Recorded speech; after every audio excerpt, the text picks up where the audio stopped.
Welcome to the Ferguson Forest Disc Golf Course. We're going to do a walkthrough of the golf course so that you know what you're getting yourself into if you haven't been here before. Designed by Dwayne Dowdell, it's probably one of the prettiest golf courses you can find in the region. We are going to be going off the blue tees. So let's get right to it. Hole number 1, 475 feet, par 4. Notice the hydro pole directly in front of the tee pad. You can either take a forehand to the left of the pole or a backhand to the right. The road on the left is OB, as are the white pickets on the right-hand side. And there you have the basket in the gap between those two cedar trees with the yellow rim. Off to hole number 2. Hole 2, 250 feet, par 3. As you can see, it's a straight shot down the line, although some people prefer to throw a loopy hyzer to get to the basket. And a quick look back to the tee pad where we came from. Then it's a quick walk to get into the woods where we start the forest holes.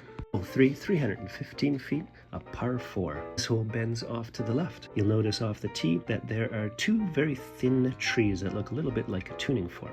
There's an inside lane to the left and an outside lane to the right. The drone's going to take the outside lane to the right and into this mess of woods. The trees giveth and the trees taketh away. As you can see, the basket is hidden right here behind some guardian trees. And then a quick look back to where we came from. Off to hole number 4, 300 feet, par 4. This one bends slightly to the right. Hard to see the line on the video, but it's not so hard when you're there live. You got to go straight between the two trees that are just there in front, and that will lead to the fairway, which bends a bit, as I said, to the right. You can see the fairway is quite clear down to the basket. There's the basket, and a quick look back from whence we came. And off to the next hole. Hole 5, 160 feet, par 3. This is a short loopy sort of shot. You can do, again, a backhand with a very understable disc, or it works well with a forehand. It bends to the right, and we're going to try to get the drone to attempt to follow the path of the disc. There's the basket. Hole number 6, 185 feet, par 3. This is a very straight shot down the alley. I mean, personally, I prefer to bump off a tree and work on my scramble game, but I don't know, you might just want to throw the disc straight. Here's the basket. And a quick look back at the tee pad. A quick jaunt over to hole number 7. Hole number 7, 300 feet, par 3. Basket is just to the left of the alley or the fairway that we're heading down.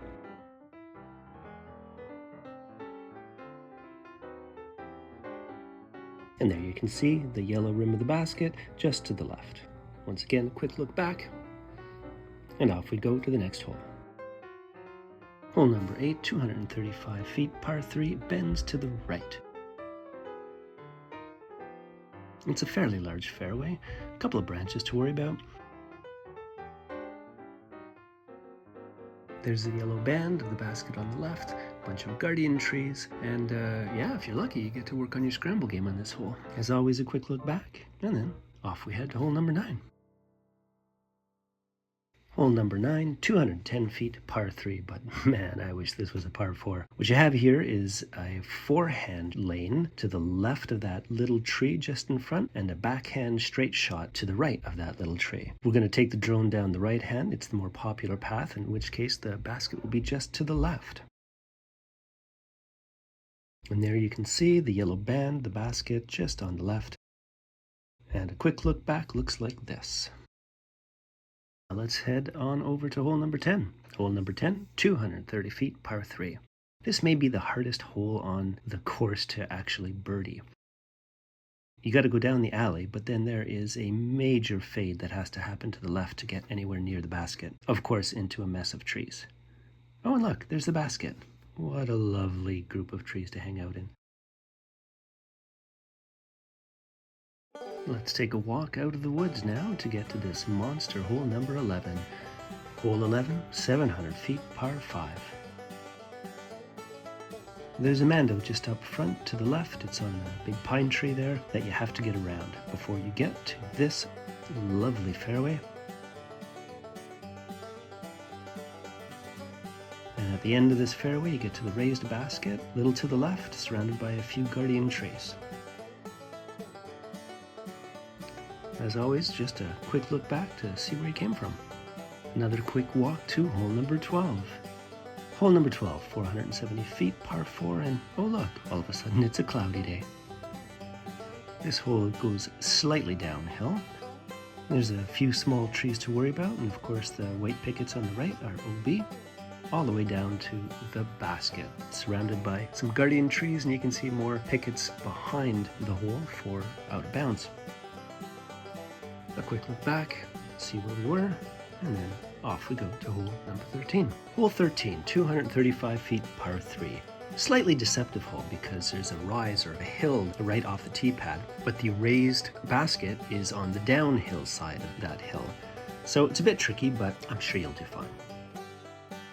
As always, quick look back, and then we're off to hole number 14. Hole number 14, 290 feet, par 3, slightly downhill. If you look closely, there's a bit of a gap or a lane on the right-hand side, and if you put the disc up there with the backhand, it should fade right to the basket.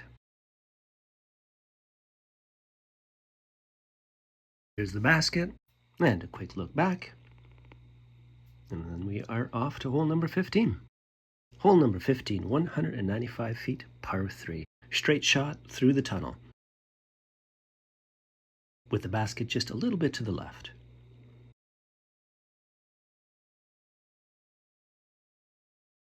Quick look back, and then off we go to the next hole. Hole 16, 275 feet, par 3, slightly uphill. You can get there with a straight backhand or a bit of a flex forehand to get past the alternating bushes. And there's the basket, yellow band, and a quick look back. On to hole number 17. Hole number 17, another monster, 710 feet, par 5. White pickets on the left and the right indicating OB, slightly uphill.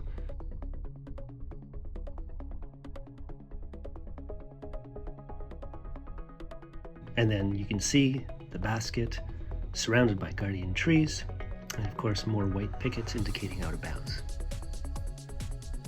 We'll take a quick look back and off to our final hole.